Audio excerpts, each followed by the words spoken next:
চতুর্দিকে কি আওয়াজ, নবী নাই, নবী নাই। মদিনায় সাহাবায়ে কেরামের কান্নার রোল পড়ে গেল। এশার নামাজ নবী পড়াইলেন, ফজরের সময় নবী নাই। চতুর্দিকে কান্নার আওয়াজ। হয়তো দুশমনেরা নবীর কোনো ক্ষতি করে ফেলেছে। আবার কেউ কেউ বলতে শুরু করলেন, মনে হয় আল্লাহ পাক আমাদের উপর নারাজ হয়ে তার হাবিবকে আকাশে উঠায় নিছেন। চতুর্দিকে শুধু একই আওয়াজ। এইদিকে খাতুনে জান্নাত ফাতেমা রাদিয়াল্লাহু তাআলা আনহা, তিনি তো পাগল, তিনি তো একদম অস্থির হবেনই তো। কারণ আমার নবীর কিছু হলে সবাই যদ্দুর না কানবে, যদ্দুর না পেরেশান হবে, খাতুনে জান্নাত এর চেয়ে হাজার গুণ পেরেশান তো হওয়ারই কথা। হযরত আবু বকর উমর রাদিয়াল্লাহু তাআলা আনহুকে বলেন, উমর, এ ভাই উমর, তাড়াতাড়ি করে মদিনার আশেপাশে বের হও, দেখো আমার নবীকে মুনাফিকরা কোনো ক্ষতি করে ফেললো কিনা। আবু বকর বের হলেন, উমর বের হলেন, নবীজির সন্ধানে বের হলেন।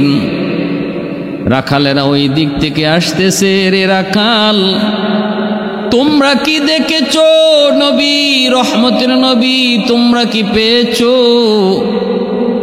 রাখালেরা কয়, কার কথা বলো আবু বকর? জানি না, তবে আজকে 3 দিন হয়ে যায় গুহার ভিতরে একজন মানুষ শুধু উম্মতি উম্মতি বলে কান্দে রে, যার কান্নার কারণে আমাদের পশুগুলি পর্যন্ত খানা বন্ধ করে দিয়েছে।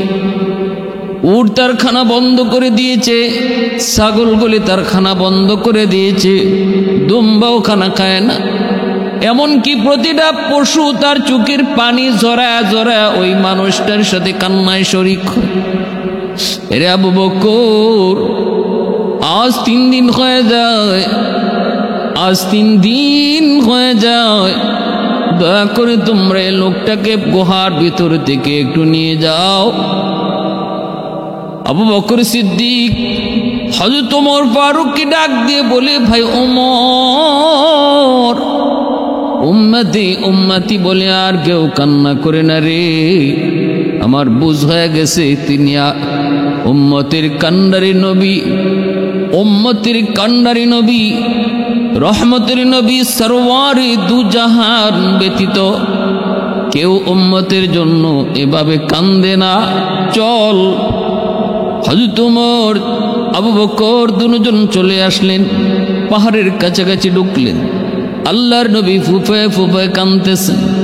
কাছে যে আবু বকর ডাক দিয়ে বলেন, নবী গো, মাথা তুলেন, উম্মতের জন্য এত কাঁদবেন না গো নবী। আমি আবু বকর এসেছি, আপনার দোস্ত, হিজরতের সাথী, একটু মাথাটা উঠান গো। মদিনায় কিয়ামত হয়ে গেছে, নারী পুরুষ সবাই কান্না করে, আপনি মাথা তুলেন গো নবী, উম্মতের জন্য আর কাঁদবেন না। আল্লাহর নবী, রহমতের নবী, মাথা তো তুলেন না। আবু বকর কান্দে আর বলতেছে, নবী গো, আমার জীবনের যত নেকি আছে, আমি আবু বকরের জীবনের যত নেকি আছে, সব নেকি আপনার উম্মতকে আমি দিয়ে দিলাম। আপনার উম্মতের জন্য আমার জীবনের সব নেকি কুরবানি দিলাম, তবু আপনি মাথা তুলেন, তবুও মাথা তুলেন। নবীজি মাথা তুলেন না। এ যুবকের দল, এ ভাইরা বন্ধুরা, আবু বকর সিদ্দিকের নেকি কি পরিমাণে ছিল জানো নি রে? সিদ্দিক আকবর তার জীবনের সব নেকি উম্মতের জন্য কুরবান করলেন। কে সে আবু বকর? রহমতের নবী একদিন চাঁদনি রাত আম্মাদান আয়েশা সিদ্দিকা রাদিয়াল্লাহু তাআলা আনহা নবীজিকে নিয়ে চাঁদনি রাত, আল্লাহর নবী ডাক দিয়ে বলেন, আয়েশা, আকাশের দিকে তাকাও, কি পরিমাণ তারকা আছে একটু গণো। আম্মাদান বলে, নবী গো, আকাশের তারকা গণনা করা যায় না। আল্লাহর নবী কয়, আয়েশা, তারা বুঝি গণনা করা যায় না? না না গো নবী, তারা গণনা করা যায় না।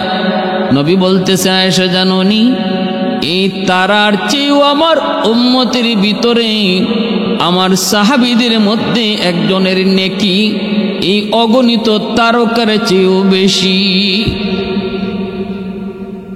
ও আয়েশা, জানোনি সে কে? জানোনি সে কে, কি তার পরিচয়? আম্মা জান মনে মনে ভাবলেন, এত বড় নেকির পাহাড় হয়তো আমার বাবা আবু বকরই হবে, কিন্তু নিজের মুখে কেমনে বলেন? একটু মুচকি হাসি দিয়ে বলেন, নবী গো আপনি বলেন, আমি জানি না, আপনি বলেন তিনি কে। মনে মনে আম্মা জানের আমার আব্বার নামটাই তো রসুল বলবেন, কিন্তু নবীজি বলতেছেন, আয়েশা সে কে জানোনি? বলে কে? কয় সে হলো আমার সাহাবী ওমর ফারুক রাদিয়াল্লাহু তাআলা আনহু। যেই মাত্র হযরত ওমর ফারুক রাদিয়াল্লাহু তাআলা আনহুর নাম নিলেন, আম্মা জানের চেহারাটা মলিন হয়ে গেল, কারণ মনের আশা পূরণ হয় নাই। আল্লাহর নবীও টের পেয়ে গেছেন। নবীজি এইবার মুচকি হেসে বলেন, আয়েশা তুমি মনে মনে ভাবছিলা তোমার আব্বার নাম আবু বকরের নাম বলবো, ওমরের নাম বলাতে তোমার নাম মনটা একটু চেহারাটা একটু মলিন হয়ে গেল। এ আয়েশা জানোনি, জানোনি তোমার আব্বা আবু বকরের নেকি কি পরিমাণ? তাহলে শুনো, ওমরের যত নেকি সব নেকি যদি এক পাল্লায় রেখে দেওয়া হয়, শুধু তা নয় গো, গোটা উম্মতের নেকিও যদি এক পাল্লায় রেখে দেওয়া হয়, ওই আর আরেক পাল্লায় যদি আবু বকরের গোটা জিন্দেগির নেকি নয়, শুধু এক রাতের নেকি রেখে দেওয়া হয়, তবে আবু বকরের ওই এক রাতের নেকির পাল্লা ভারী হয়ে যাবে। सिद्दीक तेरा नाम से इस्लाम रहेगा,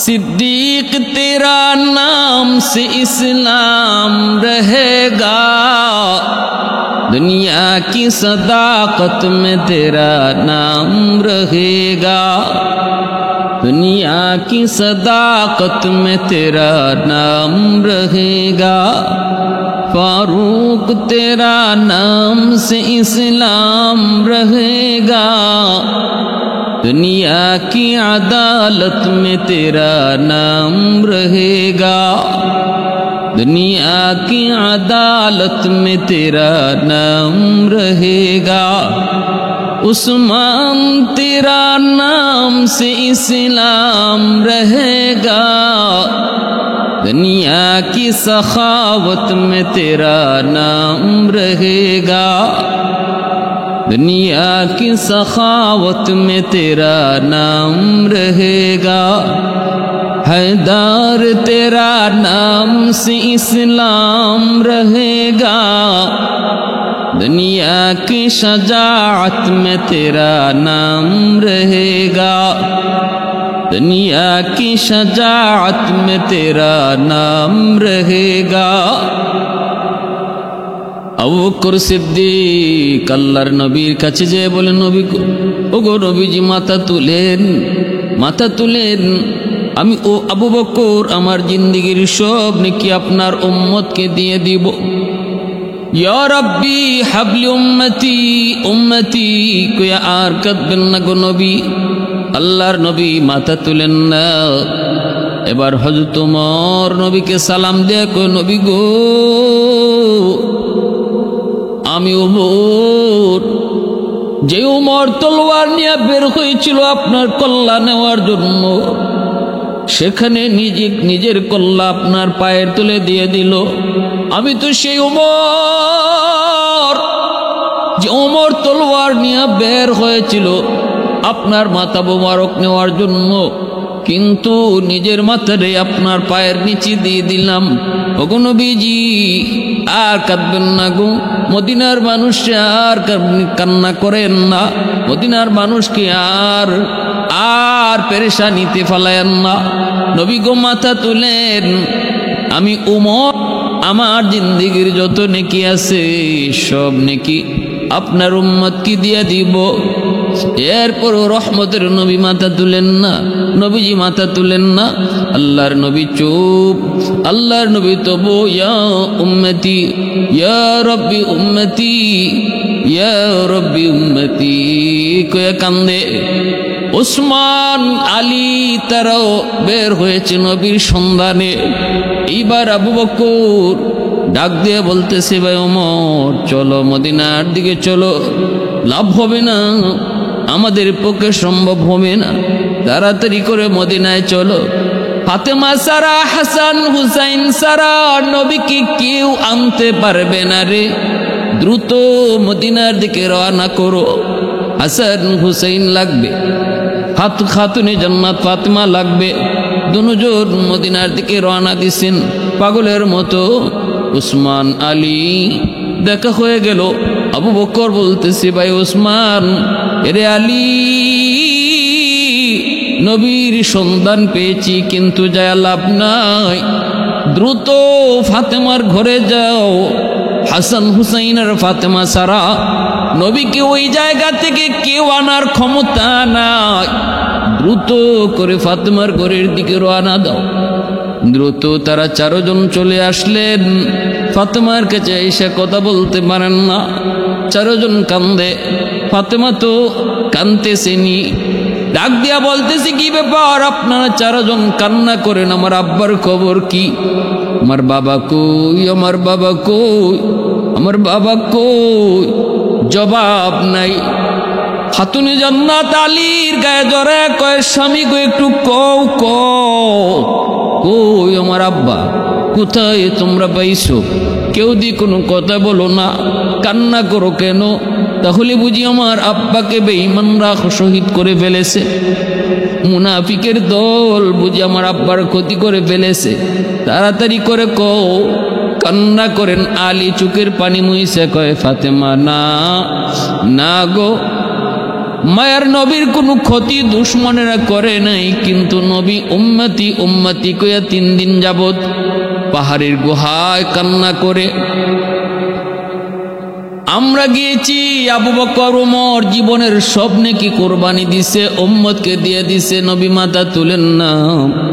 নবীর কান্নায় পশু পাখি পর্যন্ত খানা পিনা বন্ধ করে দিয়েছে।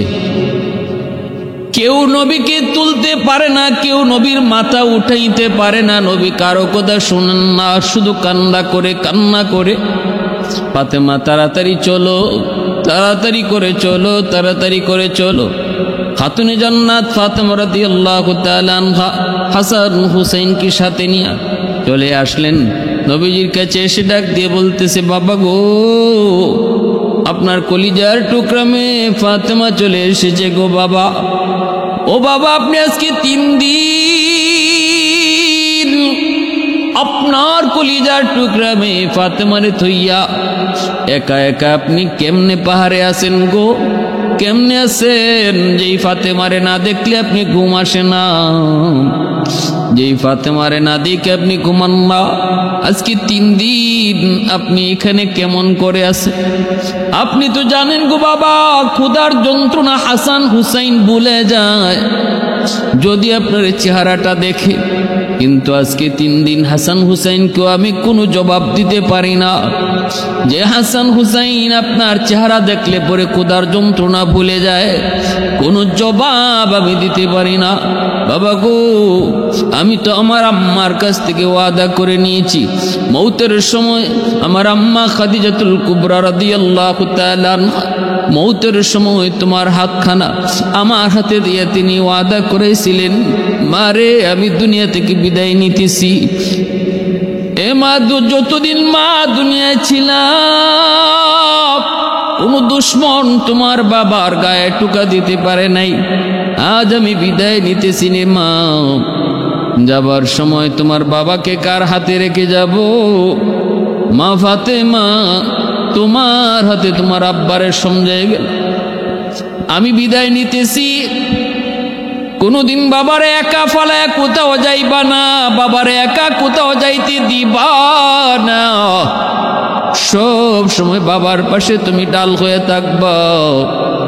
বাবা গো, আমি আমার মাকে ওয়াদা দিয়েছি, আজ 3 দিন হয়ে যায় আপনি পাহাড়ে, আপনি কোথায় কেউ জানে না, আমি ফাতেমাও জানি না।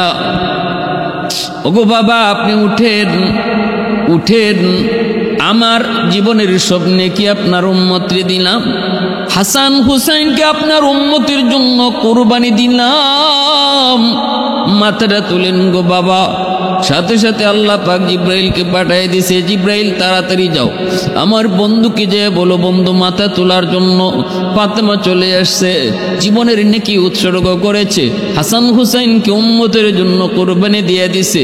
আমি আল্লাহ আমার বন্ধুর প্রতি খুশি, যে বন্ধুকে বলো বন্ধুকে আমি কখনো না নিরাশ করব না, উম্মতের ব্যাপারে কখনো নিরাশ করব না। ওয়ালা সাউফা ইউতিকা রাব্বুকা ফাতারদা, ওয়ালা সাউফা ইউতিকা রাব্বুকা ফাতারদা। ও জিব্রাইল যে কো আমার দোস্ত, খুশি না হওয়া পর্যন্ত আমি আল্লাহ শুধু আমার দোস্তরে দিতেই থাকবো, দিতেই থাকবো, খুশি না হওয়া পর্যন্ত যা চাইবো আমি তাই দিব। यासीन से मौला ने कभी उनको पुकारा, यासीन से मौला ने कभी उनको पुकारा, आमीन कभी और कभी तासीन इशारा।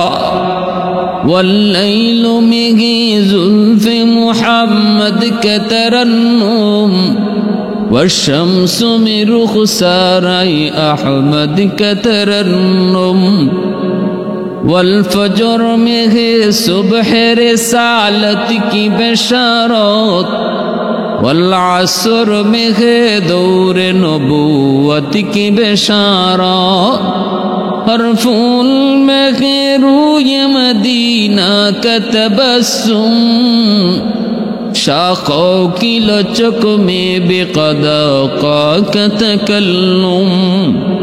यासीन से मौला ने कभी उनको पुकारा, आमीन कभी और कभी तासीन इशारा। ये रमज़ो है कुछ आशिक़ माशूक़ माबैन, समझाई जिन्हें खल्क़ों में एक सरवर कौनैन। আল্লাহ নবী রহমতের নবী মাথা তুললেন, নবীজি মাথা তুললেন, চোখের পানি মুছেন, আম্মাজান নবীর চোখের পানিটা মুছেন। মায়ের নবী দয়ের নবী এবার শোনাইতেছেন, ফাতেমা জিব্রাইল এই মুহূর্তে আমাকে সুসংবাদ জানাইছেন, আমার উম্মতকে আল্লাহ পাক জাহান্নাম থেকে মুক্তি দিবে। আম্মাজান জানতে চান, নবী গো আপনার উম্মতকে কেমনে জাহান্নামে নিবে, কেন আপনি এমন করেছেন? নবীজি বলতেছেন, ফাতেমা জিব্রাইল আমাকে জাহান্নামের বিবরণ দেয়।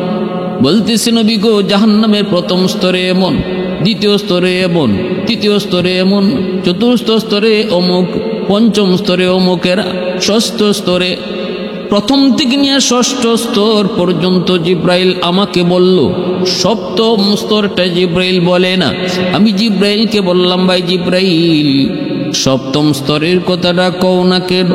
জিব্রাইল তখন কয়, নবী গো সপ্তম স্তরের কথাটা যদি বলি আপনি হাওমাও করে কানবেন, কষ্ট পাবেন।